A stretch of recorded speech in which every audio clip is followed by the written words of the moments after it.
sehingga saya memutuskan untuk mencintainya. Maka itu sangat jelas mendekatkan diri kepada Allah dengan yang wajib, lalu menjaganya dengan yang sunnah.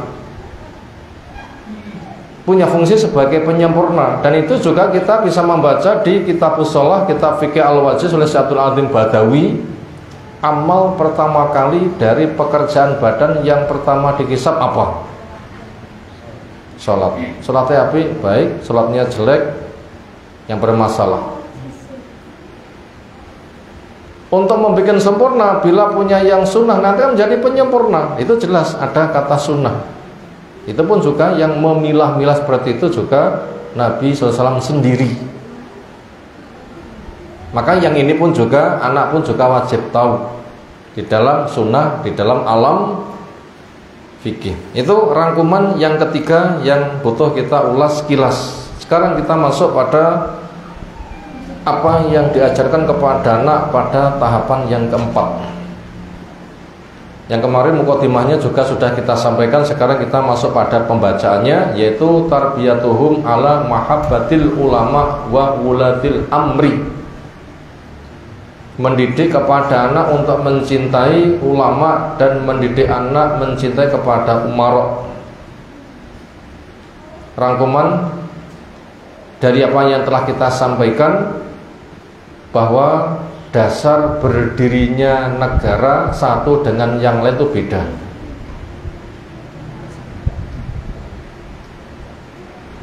Ada yang semata dengan kekuatan berdirilah negara, agama gak jadi pikiran, yang penting menguasai kekuasaan dan ekonomi, senang sugih, perang menang, agama gak kepikir. Ada negara modelnya seperti itu. Adapun yang dicontohkan oleh Nabi SAW antara ulama dan umara itu satu kesatuan. Buktinya Nabi SAW ketika sudah di Madinah jadi apa? Presiden saja atau ahli ilmu saja? Jawab. Dua-duanya ditangani Nabi SAW sendiri. Memimpin perang ya Nabi, khutbah ya Nabi, ngajar ya Nabi, akidah, sunnah, berbagai macam, semuanya Nabi. Satu kesatuan, dua ini. Abu Bakar juga begitu, Umar juga begitu. Nah sementara untuk kondisi kita hidup di sebuah negeri, ternyata dasarnya bukan begitu. Seolah bila orang itu sudah berada di pemerintahan nggak ada urusan dengan agama. Seolah bila orang itu berkecimpung untuk urusan agama, seolah itu kekuasaan tidak masuk sama sekali. Ini keadaan yang ada di negeri ini, dan itu bukan standar kebenaran. Standar kebenaran adalah ulama, umara, satu kesatuan. Itu yang dicontohkan Nabi SAW. Makanya karena permasalahannya begitu, mencintai ulama, mencintai umara, itulah yang dididikkan oleh Nabi SAW. Tidak bisa dipisah-pisah. Itu rangkuman pertama. Rangkuman nomor dua, orang yang mencoba untuk menggerogoti pemikiran ini, yang puncaknya nanti akan mengkafirkan kelompok selain mereka dan mengkafirkan penguasa. Sapa kowe dedeng kote? Khawarij. Dan itu sumbernya dari Yahudi.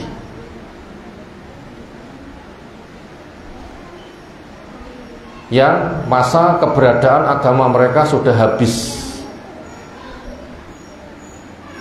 Yahudi habis masanya dengan diutusnya Nabi Isa alaihissalam. Yahudi Nasara masanya habis dengan diutusnya Rasul Muhammad SAW. Sementara mereka tidak mau masuk di dalam Islam. Yahudi Nasara tidak pernah ridho. Yahudi bersama musuh yang paling bengis. Mana dalilnya? Walan tardo angkal yahud walan nasara hatta tattabi'a millatahum. Tidak bakal ridho Yahudi Nasara sampai kamu ikut pada mereka. Kemudian Yahudi dengan orang musyrik, mana dalilnya? Musuh yang paling bengis. la tajidanna asyaddan nasi adawatan lil ladzina amanu al yahud wal ladzina asyraku. Kamu pasti jumpai orang yang paling keras permusuhannya kepada kamu, hei mukmin. Siapa? Yahudi dan orang-orang musyrik. Kenapa itu semua terjadi? Hasadam min indi anfusihim, karena hasad. Sehingga kita diwaspadakan, jangan taati Yahudi, jangan taati Nasara.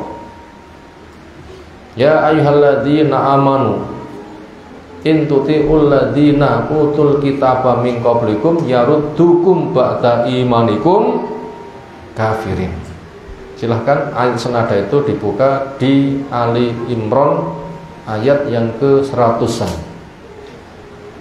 Wahai orang yang beriman, bila kamu mentaati sebagian dari ahli kitab,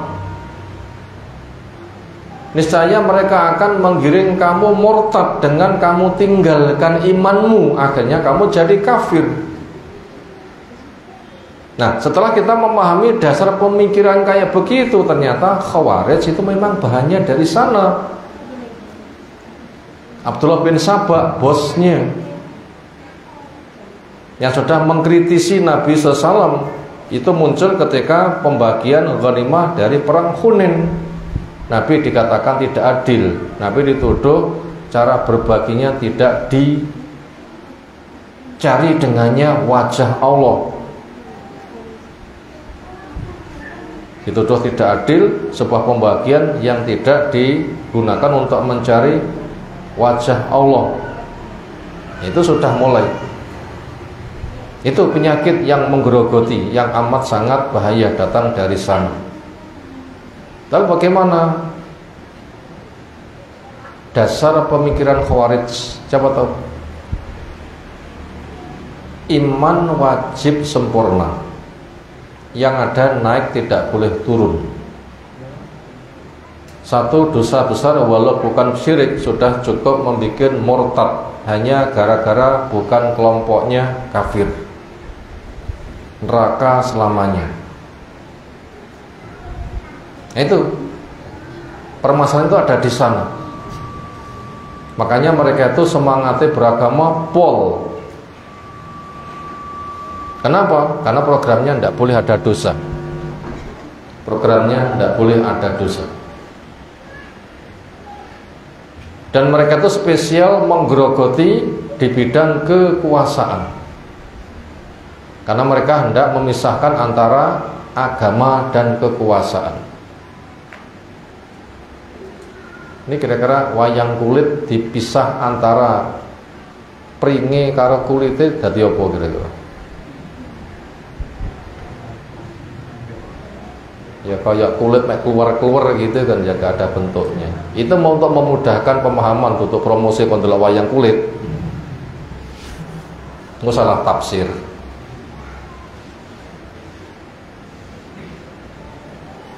Berikutnya kita membaca setelah kita sampaikan rangkumannya. Minal umuri, termasuk dari perkara-perkara al-muhimmati yang penting, allati yang bagi selayaknya, lil aba, untuk bapak-bapak, wal ummahat, dan untuk ibu-ibu. Bapak-bapak, ibu-ibu mestinya, kenapa? Al-inayata, memperhatikan biha, dengannya, dengan perkara penting ini diperhatikan, tarbiyatal abnai, dalam rangka mendidik anak. Ini perkara penting yang bapak ibu harus memperhatikan dalam rangka mendidik anak. Apa itu yang dididikkan? Perkara penting itu apa? Ala mahabbatil ulama wa wulatil amri, untuk mencintai ahli ilmu dan mencintai waliul amri, pemerintah. Dan itu sudah fokus pada mencintai Rasul, sudah fokus keduanya berjalan mencintai Abu Bakar, otomatis berjalan keduanya dengan mencintai Umar, Utsman, Ali, Hasan, Muawiyah, Umar bin Abdul Aziz, atau Harun ar-Rasyid. Itu contoh-contoh orang-orang yang menonjol. Khalifah yang 4 jelas, Hasan disusulkan, Umar bin Abdul Aziz disusulkan, terbaik dari Bani Abbasiyah khalifahnya adalah Harun ar-Rasyid. Maka mencintai orang-orang tadi sudah sempurna mencintai ulama dan orang umara. Kenapa? Karena dua sifat itu sudah ada pada diri mereka, nggak bisa dipisah. Itu standar nilai. Lalu diperinci, kenapa kita butuh mencintai ulama? Li'annal ulama warasatul anbiya, karena ahli ilmu itu pewarisnya para nabi. Wal anbiya'u lam yuwarisu dirhaman wala dinaron. Dan para nabi itu tidak meninggalkan warisan bentuknya dinar dan dirham. Innama warasu al ilma, sesungguhnya nabi-nabi, rasul-rasul itu mewariskan ilmu.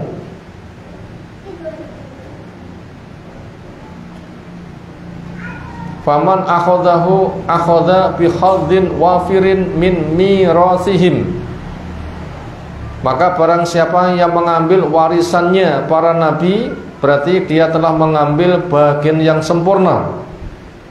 Tidak ada warisan yang terbaik kecuali itu. Seringnya kalau orang itu menjadi pewaris, apa yang digadang-gadang? Bentuk warisannya apa? Muka-muka sogeh, batangan emasnya wakeh, mungkin gitu loh ya. Kayak Sugi sopo, Abdurrahman bin Auf, batangan emas itu gede-gede, ketika dihitung dipeceli. Kayak menceli gula merah, rontokane jek enak dimakan. Kayak menceli rontokane emas, wah kuwi didol regane wakeh. Dan itu ternyata bukan warisan idola. Warisan yang paling baik adalah apa? Ilmu. Emas perak mati nggak digowo. Bila tidak zakat, nanti jadikan lempengan untuk jadikan setrika. Bahaya enggak? Tapi kalau ilmu itu akan menjaga. Orang punya emas perak jadi budaknya karena harus menjaga. Orang punya ilmu, dia dijaga oleh ilmunya, jadi majikan. Makanya siapa yang mewarisi ilmu berarti dia menjadi pewaris pada warisan yang sempurna dari warisan mereka. Inilah yang supaya kita siap untuk menjadi pewaris. Sementara harta kita semuanya akan diambil alih oleh Allah Subhanahu wa taala. Manusia habis, milik siapa warisan kita? Milik Allah. Walillahi mirasus samawati wal ardh. Semuanya akan diwarisi oleh Allah. Langit digulung, bumi digulung, dilembutkan, diganti yang lain. Makanya orang itu sibuk mencari itu, nanti akan hilang. Kecuali dia menggunakan untuk ketaatan, modal jihad dan semisalnya. Maka warisan yang paling utama ilmu. Bila kita punya harta, jadikan sarana. Nanti akan bernilai ilmu itu nanti. Wali anal ulama idza syukkika fihim. Dan sungguhnya ahli ilmu ketika sudah dimunculkan rasa syak tentang ulama wa ilmihim, dan tentang ilmunya, wa adami ikhtiramihim, dan sudah tidak ada penghargaan kepada ahli ilmu, wa idhari aqtaihim, dan dimuncul-munculkan kesalahan ahli ilmu indal abna, di depan anak. Apa ini resikonya? Jadi anak itu dibikin tidak percaya lagi kepada ahli ilmu, nggak ada penghargaan ilmunya, nggak ada penghormatan kepada orang yang memiliki ilmu. Ketika punya kesalahan ditampak-tampakkan. Senada dengan itu, padahal orang itu apabila kebaikannya menonjol, nggak boleh disebutkan kejelekannya. Ketika butuh mengkritik, cukup disebutkan dengan kesalahannya untuk dibenahi. itu pun juga oleh ahlinya. Nah, apabila anak sudah dibikin tidak percaya lagi kepada ahli ilmu, kepada ilmunya, nggak menghargai orangnya, kesalahannya ditonjol-tonjolkan, yusabbibu khotron adiman, akan menyebabkan bahaya yang sangat besar alal ummati, pada umat. Apa itu bentuk bahaya besar? Li'annal ilma yutalaqqa an tariqihim, karena ilmu itu didapatkan dari ahli ilmu. Wa syari'atu al-islamiyatu tutalaqqa an tariqihim, dan syariat Islam juga didapatkan dari ahli ilmu. Sementara ahli ilmunya itu sudah tidak dihargai, diragukan kedudukannya, nggak dihormati. Fayakunu bidzalika, maka jadilah dengan itu qad haddama asy-syari'ata al-islamiyata, dia telah merobohkan kepada syariat Islam. Harganya orang Islam mahal atau murah? Mahal. Apa nasihat Nabi SAW berkaitan harganya orang Islam? Jawab, sibabul muslim fusuk wa qitalu kufrun, mencaci kepada orang Islam perbuatan fasik, keluar dari ketaatan, membunuhnya menyebabkan dia jadi kafir. Bobot orang Islam semata beragama Islam dengan orang Islam yang jadi ahli ilmu, sama enggak bobotnya? Itu berbanding semisal istilah 1001. Satu orang Islam yang berilmu bobotnya lebih kuat daripada 1000 orang Islam yang ilmunya semata pengantar amal tapi tidak dakwah, tidak mengajar. Jadi wong siji itu regane jek luwih mahal ketimbang wong 1000.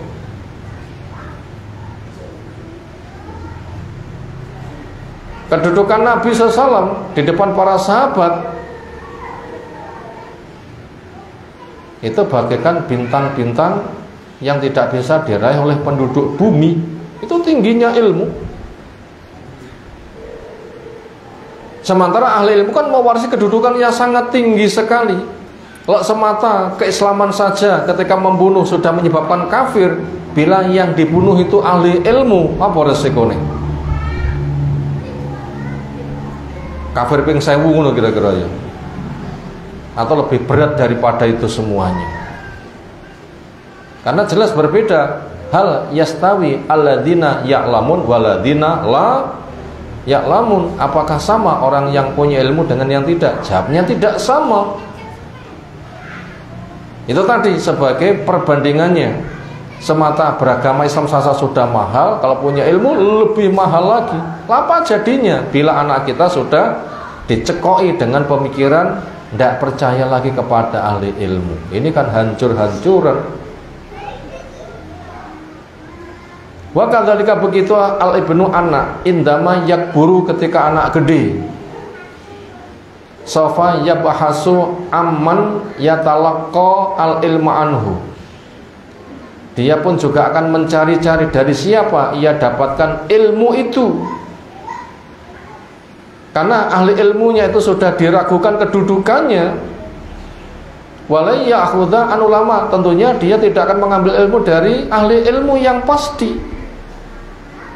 Li'ana suki kafir, karena sudah dipunculkan rasa tidak percaya lagi, ragu kepada ahli ilmu. Wafi ilmi, dan juga tentang ilmunya. Warubama, resikonya akhirnya nanti akan berpotensi talaqo, dia akan mendapatkan ilmu min ulama iddolalati, dari ulama yang sesat. Sopo yang dimaksud ulama yang sesat? Berkemas ahli ilmu tapi sebenarnya itu adalah filsafat. Itu berkemas ahli ilmu, berpenampilan ahli ilmu, tapi dia sebenarnya kelompok filsafat. karena cara berpikirnya yang betul-betul logis dan begitu mudah mereka menjatuhkan ahli ilmu, karena dianggap apa yang dibawa oleh ahli ilmu itu adalah sesuatu yang tidak masuk akal, karena cerita sesuatu yang akal nggak bisa menjangkau. Akal bisa menjangkau alam kubur enggak? Makanya tadi juga saya sampaikan, beberapa kesempatan juga sudah saya sampaikan, gimana landasan pemikiran filsafat, yaitu dibangun di atas dzon, hanya menduga. Sementara dzon la yughni minal haqqi syai'a, enggak ada jaminan benar. Bahkan inna dzonna akdzabul hadis, tapi itu menjadi dasar mereka. Paling dusta dzon itu, karena itu hanya menduga, benar tidaknya gak ada kepastian, hanya eksperimen. Sebagian hikmah dianggap itu benar, padahal hikmah itu luas. Bagaimana cara berpikirnya? Gak ada kebenaran mutlak, yang ada akal. Segala sesuatu dicek dengan akal. Akal bisa membuktikan logisnya benar, bila gak terbukti dianggap gak ada. Ketika banyak hadis cerita tentang alam kubur misalnya, orangnya yang ngantar sudah pulang, nanti didatangi malaikat dua berbaju hitam kebiruan, kuburnya dilonggarkan, dia didudukkan, bahkan diberi cahaya, akan ditanya man rabbuka dan seterusnya. Akhirnya ia pasang perekam yang jero galian, pasang kabel, dihubungkan karo monitornya. Ketika orang sudah sama pulang, di on nih, harapannya biar suasana jero kuburan kayak pocongane ketok bujur putih, kayak lekas bumi ini diluaskan ada cahaya, kayak ada bayang-bayang tiba, dua malaikat berbaju hijau hitam kebiruan. Lalu ditanya, mungkin bayangan nanti akan begitu nek monitornya. Tunggu sama tunggu kok panggah peteng ae lho ya. Lalu diduda, orang diluaskan mana, didudukkan mana, kan ndak ada. Akhirnya mengatakan tidak ada. Orang itu bilang nggak kesentuh iman kepada ilmu, kepada yang gaib, kan begitu kan nanti alur pemikirannya. Itu nanti akan dijadikan guru. Bahaya kan kalau begitu. Anak bila sudah kayak begitu, hancur. Andaikan ada di antara anak kita sudah disusupi, dicekoki pemikiran itu, kita sebagai orang tuanya, ya Allah anakku sudah dicekoki begitu, gimana kita meluruskan? Anak itu kan meresap kan bila sudah masuk kayak begitu. Gimana kita mencuci dari noda-noda pemikiran filsafat yang ada pada benak anak kita? Waspada ini, kemana anak-anak kita akan kita sekolahkan? Rusak itu nanti jadinya. Makanya luruhkan pemikiran itu juga dengan akal juga. Gimana? Tanya saja, Li, yang dicek tadi alam kubur atau galian tanah di area kuburan? Apa jawabnya anak? Galian tanah di area kuburan. Samakah galian tanah di area kuburan dengan alam kubur? Iya jawabannya anak. Lek kamu menganggap sama, silahkan kamu bikin atraksi. Botol ini dianggap sama karena bisa dibuktikan. Sekarang galian kubur wujudkan seperti ini, alam kubur juga wujudkan. Nanti kita cek, lek podo ada buktinya, kita nanti percaya. Bisakah anak menghadirkan galian kubur dengan alam kubur? Anak bisa menghadirkan? Gak bisa. apabila kamu pengen bisa menghadirkan alam kubur, jawabnya, jadilah kamu semisal dia yang nyawanya copot. Nanti susul dia, kamu cek seperti apa alamnya, setelah itu nanti pulang cerita. Logis kan seperti ini? Kira-kira anak jawab gimana? Piye tahu Pak, aku kan mati wah piye gah aku lek ngono.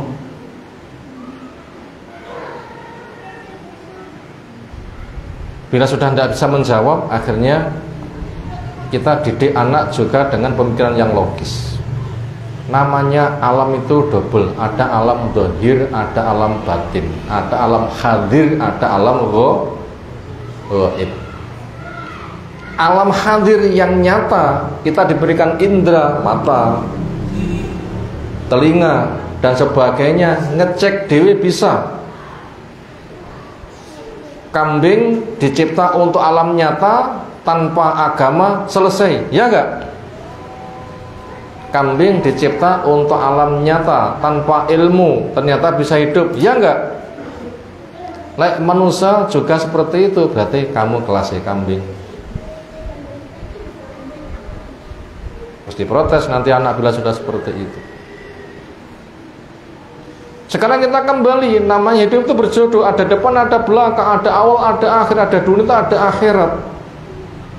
Makanya kepada yang zahir, yang hadir, akal kita relatif mencukupi. Kepada yang gaib, ini kalau tidak pakai wahyu nggak akan bisa terungkap.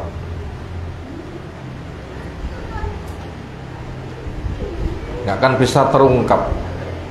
Sehingga nanti bisa disampaikan contoh-contoh, dalil-dalil tentang gaib itu memang betul-betul ada. Contohnya apa? Sampaikan saja sebuah kisah Umayyah, Sofwan bin Umayyah bin Khalaf itu di Mekah ngobrol dengan saudaranya. Budalanya Madinah, ya apa? Muhammad Patenono. Lah aku duwe tanggungan, tak open, tak urusi tanggunganmu. Aku duwe anak bojo, tak urusane, aku duwe utang tak bayari. Ya wis. Itu isi obrolannya kurang lebih. Kemudian dia datang ke Madinah, menjumpai Nabi Shallallahu Alaihi Wasallam. Dia tanya, kenapa kamu kesini? Saya hendak menjenguk saudaraku, atau bahasa yang semisal. Nabi langsung membongkar. Bukankah di waktu begini, di tempat begini, kamu ngobrol dengan Sofwan bin Umayyah bin Khalaf? Awakmu kon rene kon mateni aku, kamu ngomong ini dijab begini. Mak plongo enggak kira-kira? Loh, Muhammad kok ngerti? Kok ngerti?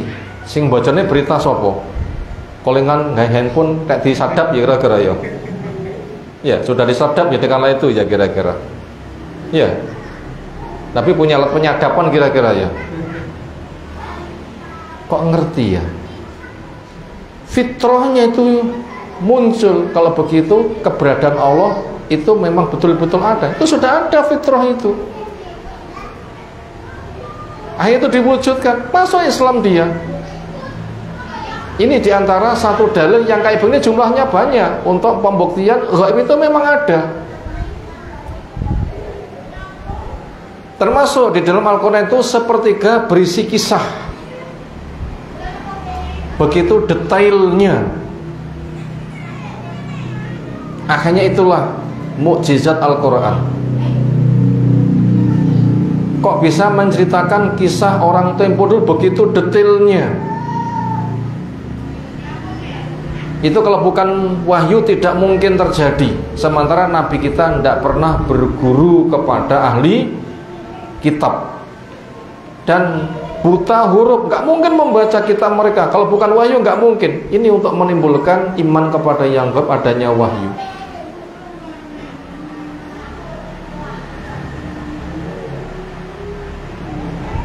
Kemudian apa yang diceritakan pada Taurat, Injil tentang kisah-kisah dengan yang ada di Quran, kok persis?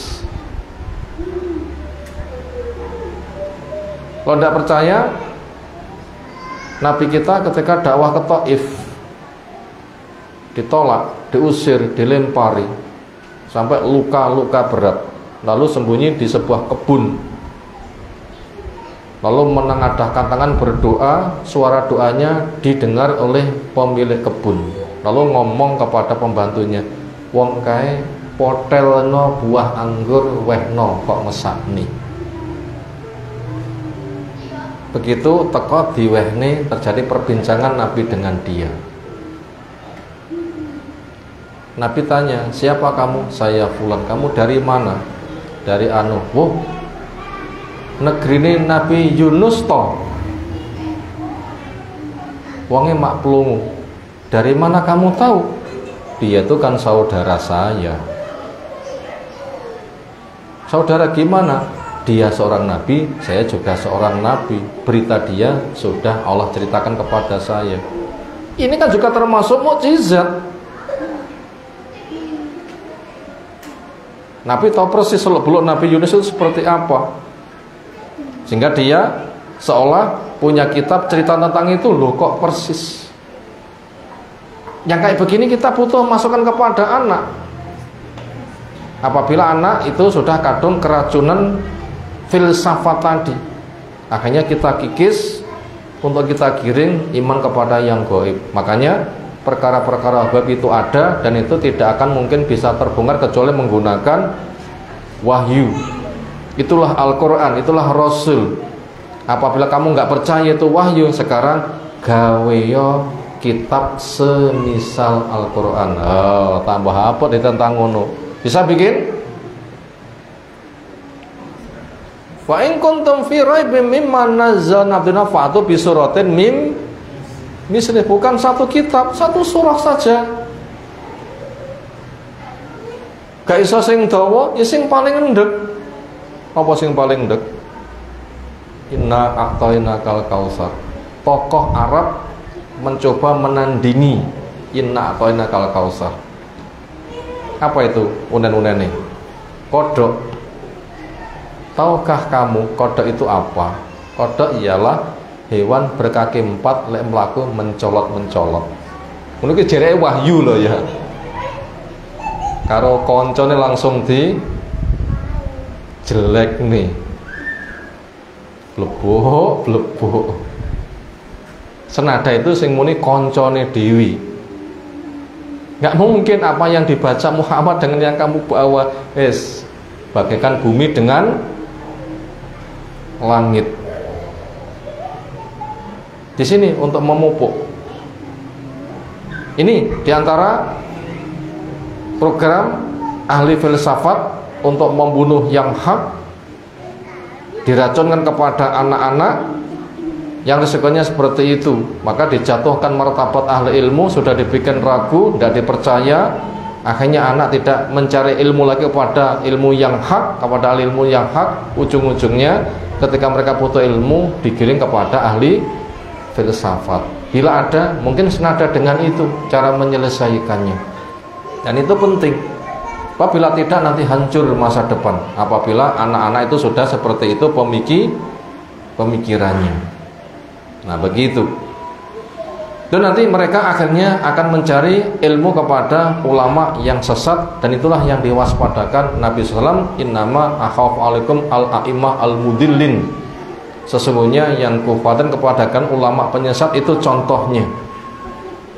Makanya butuh dilengkapi juga tentang fatwa ulama tempo dulu, apa hukuman kepada ahli filsafat. Apa fatwa Imam Syafi'i untuk menghukum kepada ahli filsafat itu apa? Dilepas baju baiknya, diganti baju buruk, dinaikkan hewan yang jelek, diarak keliling, dipukuli sambil dihina. Inilah balasannya kepada para pemuja ilmu kalam. Nah begitu, itu filsafat agama. Seperti itu fatwa Imam Syafi'i. Yang seperti itu. Makanya mumpung anak kita belum ke sana, maka ngati-ngati. Maka tanamkan rasa cinta pada anak-anak kita kepada ahli ilmu yang sunnah, yang manhajan, yang hak. Nah seperti itu. Maka pelopori orang tua seperti itu, anaknya dibawa sehingga orang tuanya belajar menghargai, nanti anaknya pun juga akan ikut dan anak itu dipahamkan. Itu tadi ulama mudilin yang sangat dikhawatirkan Nabi Sallam. Yang di sana juga ada ungkapan yang lain, adanya du'atun ila abwabi jahannam, para dai yang mengajak manusia ke pintu jahannam. Itu tadi ulama yang akan mereka cari ilmunya. Ketika ulama yang sunnah sudah diragukan, maka akan digiring ke sana. Itu betul-betul bahaya yang mengerikan. Kepada siapa lagi mereka mencari ilmu bila ulama yang sunnah sudah diragukan? Wa ashabil afkar, dan akan mencari ilmu kepada para pemikir-pemikir al-munharifati yang nyimpang. Apa contoh para pemikir yang nyimpang? Ya, ketika umat pecah menjadi 73, yang mulus masuk surga tanpa hisab itu dijatuhkan untuk digiring kepada 72 kelompok sisanya. Mungkin Mu'tazilah, mungkin Khawarij, mungkin Jahmiyah, mungkin Syiah, mungkin Maturidiyah, atau Asy'ariyah, atau Qadariyah, atau iyah-iyah yang lain. Apa iyah-iyah yang lain? Pokok dibikin isim nisbat, terakhir tambahi ya sidah karo tak marbutah iyah-iyah. Nah begitu loh ya. Itu jumlah 72. Ujung-ujungnya nanti akan digiring ke sana. Itu yang beragama digiring seperti itu, yang kesimpulannya di atas langit tidak ada Allah. Nanti ujung-ujungnya ke sana. Karena Allah diakui ada, cuma nggak punya nama. Mendengar tidak, melihat tidak, bicara tidak, kuasa tidak.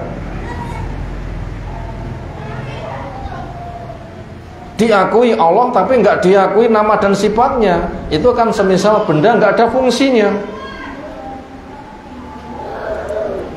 Masih pakai gula nggak? Bila gula itu tidak manis. Gula hilang manisnya ketika butuh teh, dipakai nggak itu? Ya tinggi apa? Malah ngereseki. Wong gulanya hilang manisnya, kan dibuang. Ini kan mendidik ateis kan nanti jadinya. Nah, kelompok Jahmiyah kan begitu. Bagaimana? Ciri khas paling menonjol kelompok Jahmiyah, pemikiran yang dimulai oleh Jahm bin Sufyan at-Turmudi, yang muncul di masa runtuhnya dinasti Umayyah. Gimana model pemikirannya? Nama dan sifat Allah harus ditakwil. Karena Allah tidak boleh sama dengan makhluk, maka bila ada nama-nama itu harus ditakwil. Ujung-ujungnya bila sudah dipalingkan makna, berarti hilang makna asli, yang ada rekayasa. Ujung-ujungnya Allah itu sudah tidak dituhankan lagi. Mendengar itu kan sifat makhluk, Allah nggak boleh mendengar. Terus apa? Allah nggak boleh mendengar. Manusia itu bicara, Allah bicara tidak boleh kan sama dengan makhluk. Terus Quran itu mau dikemanakan bila Allah sudah tidak bicara? Kan hilang kan nanti. Itu namanya mendidik jadi ateis atas nama agama. Pomo dukune dukun baju ireng karo dukun baju putih. Sitok dukun blangkon, sitok dukun jubahan gitu loh ya. Jeruane padha mek buntele sing beda. Kan kesana kan menggerogoti lahir batin yang seperti itu. Nanti akan digiring ke sana apabila ulama sunnah sudah dijatuhkan. Maka ulama akal-akal nanti akan laku, dan di masyarakat promosi itu sangat ketat sekali. Sangat ketat sekali. Fakana, maka jadilah hadzal ibnu, anak ini, wasilatan sebagai sarana hadama lil mustama, yang akhirnya nanti akan menghancurkan masyarakat. Itulah orang kafir cara menghancurkan masyarakat Islam, dengan anak dibikin benci kepada ahli ilmu, kepada penguasa. Ujung-ujungnya setelah benci kepada ulama sunnah, digiring kepada ulama yang sesat. Bila itu terjadi, disitulah cara yang mereka pakai untuk merusak masyarakat Islam. Bahaya kan kalau begitu? sangat bahaya sekali. Separuh halaman telah kita baca. Di halaman ini materinya masih cukup banyak. Insya Allah perincian berikutnya kita kasih waktu depan. Semoga apa yang telah kita bacakan Allah berikan ilmu bermanfaat untuk kita semuanya. Dan tanggapan silahkan.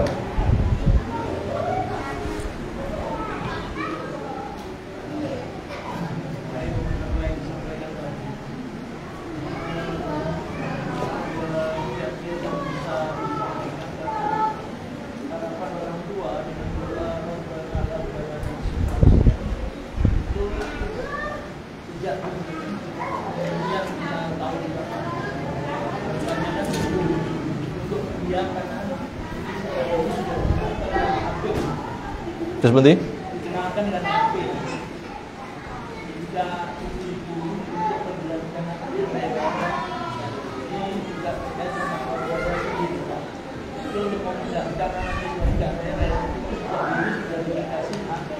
HP.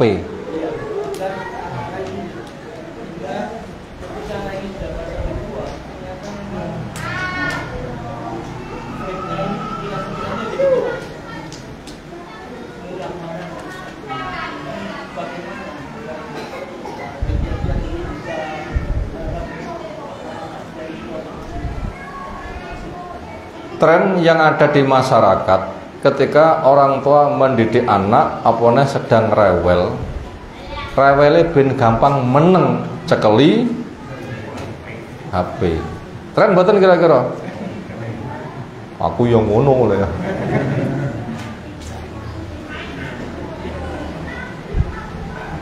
Ya sebenarnya ndak apa-apa asalkan bisa mengemas HP yang ada. Silahkan saja bentuknya HP, cara pengelolaan seperti HP, tapi isinya ya semisal MP3 atau MP4 yang bergambar gitu sajalah, sehingga nggak ada kartun, nggak ada sinyal, sehingga nanti menjadi alat sebagai media saja. Cuma itu modern gitu saja. Kalau memang begitu ya silahkan saja. Pakai HP ya ada, ya di situ diberikan kartu memori. Isinya gitu ya murotal, pendidikan, ini itu, tapi nggak ada sinyalnya, sehingga masuk kepada sosmed itu nggak ada. Ya silakan saja kalau seperti itu. Tapi apabila HP yang dicekel nih, cekelane wong tua, wah iya kono. Suami yang bojone kurang ayu, HP ku luwih ayu. Suaminya istri nyawang, suaminya kurang ganteng, aku nyekel HP luwih ganteng, terus yang diteluk anak dan sebagainya. Itu yang bahaya. Jadi media yang kita pegangkan dalam bentuk HP nggak mengapa, tetapi ya mestinya yang sudah disetting memang itu HP untuk pendidikan. Tapi kayaknya orang tua yo akhirnya anaknya bocah cilik orang ngerti baca tulis pinter, memainkan HP, boy malah gak mudeng belas. Begitu tanya, anaknya pinter membuat permainan. Nduk, lihat apa tak delok? Pinter membuat mainan. Murotal, Pak. Pak ora enek sandingi. Nah, ini bahaya. Bahaya sekali. Salah sapa? Salah wong tua nih. Karena menempatkan sesuatu yang tidak berada tempatnya. Memang kita nggak bisa memungkiri sekarang memang trennya HP itu yang paling menarik, tapi ya disetting loh, disetting yang seperti itu. Banyak kan mestinya kan permainan-permainan seperti itu. Atau lebih terdidik lagi ya, semisal yang bentuknya kayak apa, iPad atau mungkin apalah, sing nanti kena ditulisi dan macem-macem, sing nanti bisa untuk belajar nulis dan reno-reno ada suaranya ya kayak begitu, itu mungkin masih lebih mending. Tapi apabila yang dipegangkan itu adalah memang betul-betul HP yang ditonton oleh bukan alam mereka, itu yang amat sangat membahayakan. Maka ini supaya bapak-bapak memperhatikan, ibu-ibu memperhatikan, aja nganti anaknya dicekeli. Iya nek ngomah ngono, lha nek sekolahan tugasnya ngono malah anak merengek-rengek terus piye, akhirnya ya aja sembarangan milih sekolah lek ngono li malian. Ya sekolah umum kan begitu, PR begini cari di halaman, di situs, di yang begini-begini, ya otomatis nanti akan mencari-cari. Itu beresiko. Ya memang begitulah ujian yang ada pada zaman internet ya kira-kira. Itulah ujian yang sangat berat. Makanya apabila orang tua nggak ketat, wah ini amat sangat mengerikan bagaimana masa depan umat yang ada. Ujung-ujungnya nanti tidak secara nyata benci kepada ulama, tapi nggak butuh kepada ulama dan lebih puas dengan permainan HP-nya. Sementara apa isinya? Itu juga sama saja, itu ujung-ujungnya menjauhkan dari ahli ilmu. Jadi kiat-kiatnya apa? Ya orang tua harus mikir, jangan sampai anaknya menjadi itu. Maka carilah alat-alat yang memang bentuknya seperti itu bila memang punya, dan itu apabila mendesak tapi isinya sudah disetting yang aman. Wallahu a'lam. Demikian yang kita sampaikan. Subhanakallahumma bihamdika asyhadu an la ilaha illa anta astaghfiruka wa atubu ilaik. Assalamualaikum warahmatullahi wabarakatuh.